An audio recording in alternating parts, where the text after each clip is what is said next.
Hi, welcome to another episode of Foxy Little Nuggets, where we take a look at some of today's news stories and pour disinfectant straight into the wound.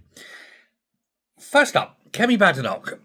She is reportedly preparing to scrap the public sector equality duty. Her argument is that it has turned public institutions into interpretive dance troupes for identity politics. Naturally, of course, she has her critics over this. They say it would roll back protections. But on the other hand, she's claiming it might well finally let police, teachers, and civil servants get back to doing their actual jobs instead of wondering whether a pothole has protected characteristics. After Henry Novak, after two-tier policing rows, after every public body acquiring more rainbow lanyards than working printers, this is now the political battleground.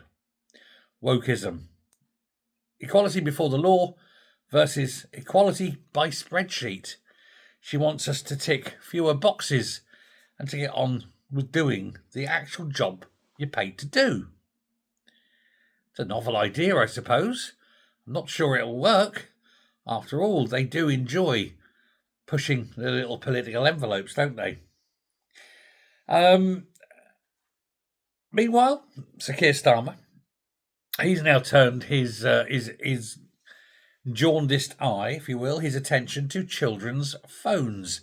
Tech firms, they've been told to stop children taking, receiving, or sharing explicit images. All face, new laws are going to be dragged in that will cause them sort of financial harm. This is one of the rare moments where the government may actually have found a real problem and is actually working towards a solution. Makes a change. Children are being handed pocket-sized, what should we say, image factories of a certain nature. That can turn into bullying machines or attention shredders. And then adults are acting surprised when childhood starts looking like a psychological wasteland. Well, yeah, because nobody is actually taking the time to consider what the action on this kind of tech is on the child mind.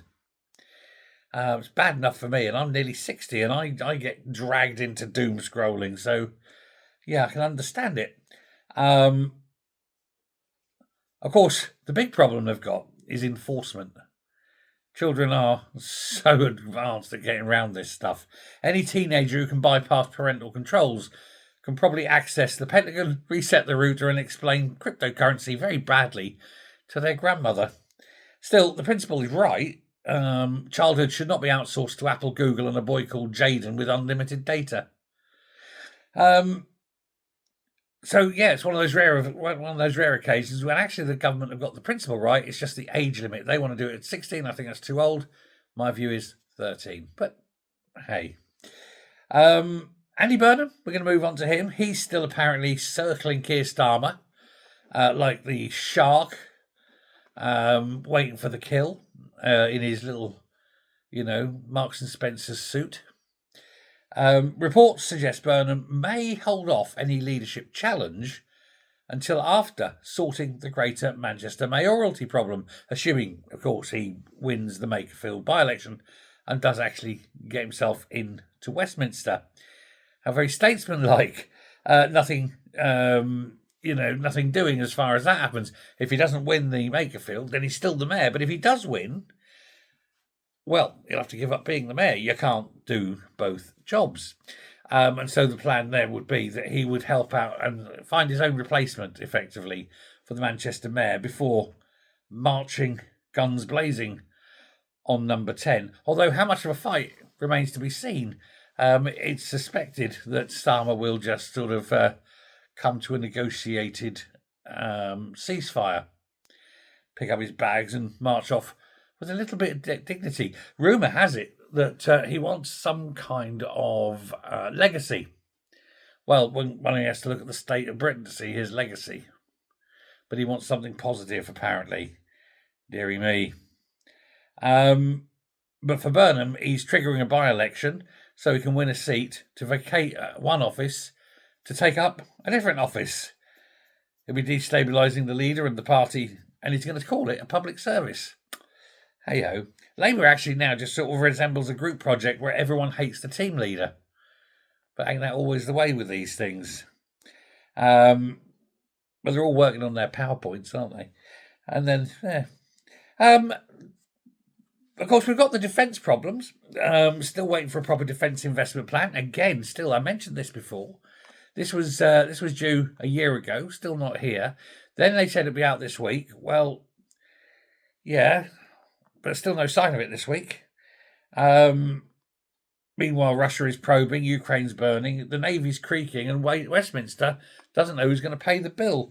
Apparently, the first duty of government is national security, but that seems to have gone by the way with this particular government because they don't know what national security is, how to define it, or how to pay for it. And it's a problem. Former military people and current military people are saying that delay has a cost. Not doing anything, not acting now, will mean that you have to act harder and more expensively in the future. The government probably know this because Westminster would have told them, or the civil service would have told them, but they'd rather spend money on giving money away to, say, Johnny Foreigner, giving all our drones away to the Ukraine, giving all our missiles away, giving all our money away, rather than defending the realm and making sure we've got, proper protection. It's almost as though they want someone to invade, isn't it? There we go. But finally, the little nice story of the day, it happened in Oklahoma. Oh, Oklahoma. A pregnant cat, it wandered onto a family's porch, gave birth, and then adopted a baby rabbit. Sort of cross-species cooperation. It didn't take a government task force to achieve either. There was no consultation, no diversity board, no 3-year strategy, no ministerial launch speech. Just a cat looked at a rabbit and thinking, fine, you're mine now, and started suckling it, this baby rabbit, along with its own kittens. Frankly, that cat could probably run half of Whitehall. It'd still have time left over to lick herself and ignore the cabinet. Maybe Downing Street needs a second cat. Certainly needs changing of something. Let me know what you think. Thanks very much and speak soon. Bye.